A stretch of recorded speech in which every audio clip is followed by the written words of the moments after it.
ಕೊಟ್ಟರೆ ನೀವೆಲ್ಲ ಮಲಗ್ತೀರಿ? ಅಲ್ಲೇ ಪಕ್ಕದಲ್ಲಿ ನನ್ನ ಕೋಣೆ ಉಂಟು. ನನ್ ಕಾಯ್ಲಿಕ್ಕೆ ಹೊರಗಡೆ? ಅದು ಹೌದು, ನಿನ್ ಕಾಯ್ಲಿಕ್ಕೆ. ನೀನ್ ದೊಡ್ಡ ಜನ ಅಲ್ಲ ನೀನು. ಮತ್ತೆ ಯಾಕಲ್ಲ ಬರ್ಬೋದು ನೀವು? ಸ್ವಾಮಿ, ಏನು ನಮ್ಮ ಹಣೆ ಬರ ನೋಡಿ. ನಾನು ಯಾವ ತಪ್ಪು ಮಾಡ್ಲಿಲ್ಲ. ಅವ್ಳ ಮಾತು ಕೇಳ್ಕೊಂಡು ನಾನು ಬಂದು ನಾನು ಸಿಕ್ಕಿ ಬಿದ್ದೆ ಮನೆಯಲ್ಲಿ. ನನಗೆ ಬೇಕಿತ್ತ ಇದು? ನೀ ಅವಳದ್ ಯಾಕಪ್ಪ? ಅವಳ ಕೋಣೆಗೆ ಹಾಕಿ ಅಂತ ಕೇಳೋದ್ರಲ್ಲ, ಆಚೆ ಮಾಡಿ ಹೋದ್ರಲ್ಲ ಮಂತ್ರಿಗಳು. ನಾನು ಹಾಕ್ತೆ ಅಂತ ಹೇಳಿದ್ದ. ಹಾಕುದಿಲ್ವಾ? ನಾನು ಹಾಕೋ ಪ್ರಶ್ನೆ ಇಲ್ಲ. ಯಾಕೆ? ಆಮೇಲೆ ನೋಡ್ತೇನೆ. ನೀ ಯಾರ? ವಾಸುಕಿ ಅಂತ. ವಾಸುಕಿ. ಅದಕ್ಕೆ ಈಗ ನೀನು ಒಳಗ ಹಾಕ್ತೇನೆ ಅಂತ ಚಿಂತೆ. ಒಳಗ್ ಹಾಕೋ ಪ್ರಶ್ನೆ ಇಲ್ಲ. ನನ್ನ ಜನ ನೀನು ಇನ್ ಮುಂದೆ. ಹೌದಾ? ನಾನು ಗೊತ್ತಾಯ್ತಾ? ಅಲ್ಲ, ಈಗ ಅಂದ್ರೆ ನಿಮ್ಮ ಭಾವನ ಭಾವ ಭಾವ ಹೇಗೆ ಜನ ಹೇಗೆ? ಮಂತ್ರಿಗಳು, ಇಲ್ಲಿಯ ಮಂತ್ರಿ ಅವರು. ಅವರ ತ್ಯಾಗದ ಭಾವ, ತ್ಯಾಗದ ಭಾವ, ಒಳ್ಳೆ ಭಾವ. ಅವನು ಬಿದ್ದೋಗಿದೆ ಅವನು. ಹೌದೌದು. ಯಾಕೆ ಹೇಳು? ಕೊನೆಗೂ ಹೋಗುವಾಗ ಒಂದು ಮಾತು ಹೇಳಿದ್ರಲ್ಲ, ಇವರನ್ನು ಪ್ರತ್ಯೇಕ ಕೋಣೆಗೆ ಹಾಕು. ಹೌದು. ಎಲ್ಲುಂಟು ನಮ್ಮಲ್ಲಿ ಪ್ರತ್ಯೇಕ ಕೋಣೆ? ಅಂದ್ರೆ ಇರುವುದು ಒಂದೇ ಕೋಣೆ. ಹೌದಪ್ಪ. ಮೊದ್ಲು ಪ್ರಾಯಕ್ಕೆ ಬಂದಂತ ಹುಡುಗರು ಹುಡುಗಿಯರು ಎಷ್ಟೋ ಜನ ತಪ್ಪು ಮಾಡಿದ್ದುಂಟು. ಇದೇ ನನ್ನ ಭಾವ ಹೇಳಿದ್ದು. ತಡ ಮಾಡಬೇಡ, ಹಾಕೋ ಕೋಣೆಗೆ ಅಂತ ಹೇಳಿದ್ರು. ಏನಾಯ್ತು? ಒಂದೇ ಕೋಣೆ ಆಗಿತ್ತೆ ಅಲ್ವಾ? ಅಷ್ಟು ಜನರು ಒಂದೇ ಕೋಣೆಗೆ ಹಾಕಿಬಿಟ್ಟೆ. ಮನೆಗೆ 1 ವರ್ಷ ಬಿಟ್ಟು ನೋಡ್ತೇನೆ 8 ಜನ ಮಕ್ಕಳು ಉಟ್ಕೊಂಡ್ರು. ನಿಮ್ಮ ಸಾಮರ್ಥ್ಯಕ್ಕೆ ಮೆಚ್ಚುದೆ. ನನ್ನ ಸಾಮರ್ಥ್ಯ ಒಳಗೆ ಹಾಕಿದ್ದ ನಾನು. ಹಾಗೆ. ಅಂದ್ರೆ ನನ್ನ ಕೋಣೆ ಹಾಕುದಿಲ್ಲ ನೀವೀಗ? ಹಾಕುದಿಲ್ಲ. ನೀವ್ಯಾರು? ನಾನು ಅವ್ರ ಭಾವ.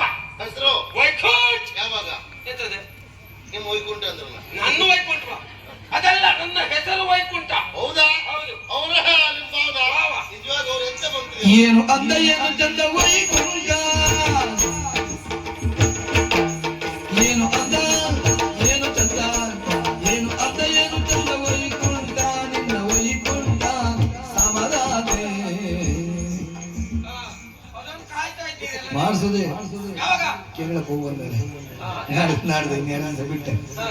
ಇಂದ ಪಿಂಡ ಪ್ರದಾನ, ಅಸ್ಥಿ ವಿಸರ್ಜನ, ತಿಲಹೋಮ, ದಶದಾನ ಎಲ್ಲ ಮಾಡಿಸ್ತೇವೆ. ಪೂರ ಬೊಜ್ಜೆ ಪೂರ ನಂದೆ. ಒಂದ ಬೊಜ್ಜೆ ಮಾಡಿಸುದ ಗುತ್ತಿಗೆ? ಹೌದಾ? ನಿನ್ನ ಬೊಜ್ಜೆ ಅಂತ ಹೇಳಿದ್ರೆ ಕೇಳ್ತಾರೆ. ಸಮ ಮಾಡಿ ಬೊಜ್ಜೆ ಹಾಕುದ್ರೊಳಗೆ ಪೂರ ಹೋಯ್ತ ಉಪ್ಪರಿಗೆ. ಇನ್ನೊಂದು 3-4 ದಿನ ಆಗ್ತಾ ಬಂತು. ಕಾಲು ಸರಿ ಇದ್ದಿದೆ.